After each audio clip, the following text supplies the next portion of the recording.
Hello and welcome along to World of Tanks with the Noob Player. Noob Player is me, Jeebus, with my two buds, Aruni and grizzleguts. And today we are watching Grizz in his T29 on mines, and thus far he's just parked up, I guess having a snooze. Oh no, here we go, he's off. So he is top tier in a reasonable matchup, mostly inexperienced players, or people who've played a lot and aren't very good. And it seems that even though he was not quite straight off the mark, he's going to be the first person on his team to take the spot in the middle, beside the hill, which is usually not a good sign. Normally it's nice to have some of your faster mediums or even a tough LT or two rush forward and try and take the hill, because I guess it's the only piece of elevation on the map, so it's a pretty important position. But no one did it, so he's going to have to try and do it by himself. There is some cover here from artillery, but things like the SU-5, the FE-304 and whatnot can probably loop shells over the top of it. But that enemy tank just bore the brunt of the T29's gun. And then it looks like Grizz took an HE shell. I'd say, given the low damage, that's probably from the FE-304 on the enemy team. So there you go, yeah, he can loop his shells over those rocks. And there's the second one, and the scout comes in, does small amounts of damage to the side.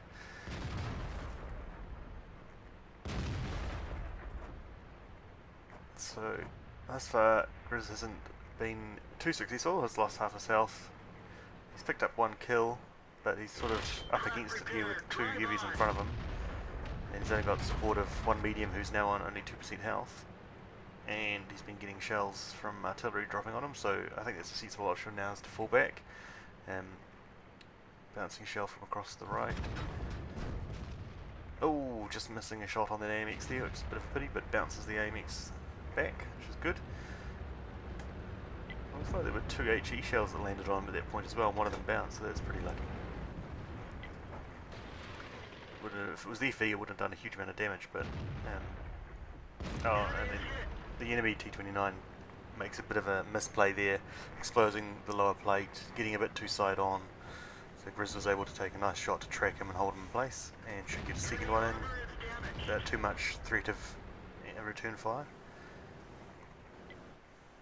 But it didn't track, so, or retrack rather, so T29's off, and Grizz isn't going to get to throw the kill in just yet. No, but he decides to wait and leaves his lower plate exposed this time, and Grizz picks up the kill. Second for the match, up to 1411 damage, so that's not too bad. The team's done really well over on the right hand side.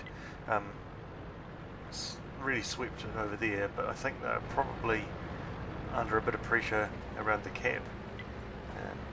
Tank destroyers don't seem to be picking off the enemy, and there we go, there's another heavy tank down. Enemy loses another one. But now there's two tanks in the cap, a third very close to it, a scout that's pretty close to it as well, and then we go to thirds in the cap now. So the cap countdown's happening. It's not super urgent that a disruption happens immediately, but there's nothing to fight on the hill, so Grizz is going forward, spots the VK, ends the VK, and reduces the cap. So now I would say this is a matter of staying alive, and the win will be there. Who else can be spotted? It's KV2, who's retreating. He's currently safe behind the house from Grizz, but is taking shells from the tank destroyers, so it's going to keep falling back, getting exposed, and becoming the fourth victim. Cap's reset again, I think. Not by much, because the KV2 wasn't fully in there. So now it's just the original Kappa, the T1 Heavy, and he goes down as well. One of our tracks is damaged. And it looks like the enemy artillery have finally gotten wise to what was going on. The looks must have just spotted Grizz, but not quick enough to actually prevent him from basically winning the game by defending the cap. SU-100 comes the sixth victim, and Grizz picks up a top gun. And FE's still having a go. but at the moment he's just behind rocks, and the rest of the enemy have fallen. Dock fixed. Let's roll. Now, when I first watched this back, I thought this was quite funny. So everybody knows where the FV is at the moment, and he's moving to his right. Grizz will get another shot on him here. Critical hit. Tracks him, and then stealth mode enabled. Where did the FV go? One shell from artillery drops in. Grizz fires a second blind. Second shell from another artillery drops in. Somehow the FV survived all those shells.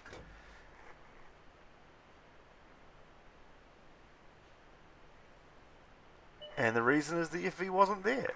Stealth mode. Managed to get all the way across without being spotted by anything, which is pretty miraculous, but it is a tiny little artillery piece. And it looks like he might be going the coward's route and trying to drown himself. Or he might just be trying to run away. I guess it remains to be seen. And I think he was just trying to run away. Critical hit. He's not drowning himself. But that's going to be the end of the game for him. Tracked again, stuck in the water. It's just a matter of who gets the kill. And the SU-152 isn't going to struggle to beat him then. So, solid result for Grizz. So let's take a look at the post-game stats. Nice amount of XP with the premium bonus, picking up a top gun and a steel wall for the bouncers earlier on. Did damage to 6 tanks. It was just the 6 that he killed, so that's pretty good.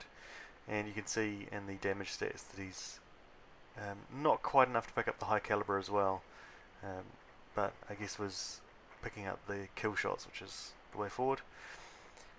And there we go, that was an 1181 base, 23,000 silver profit, which isn't too bad considering it's not a premium tank. So all in all, a solid result for Grizz.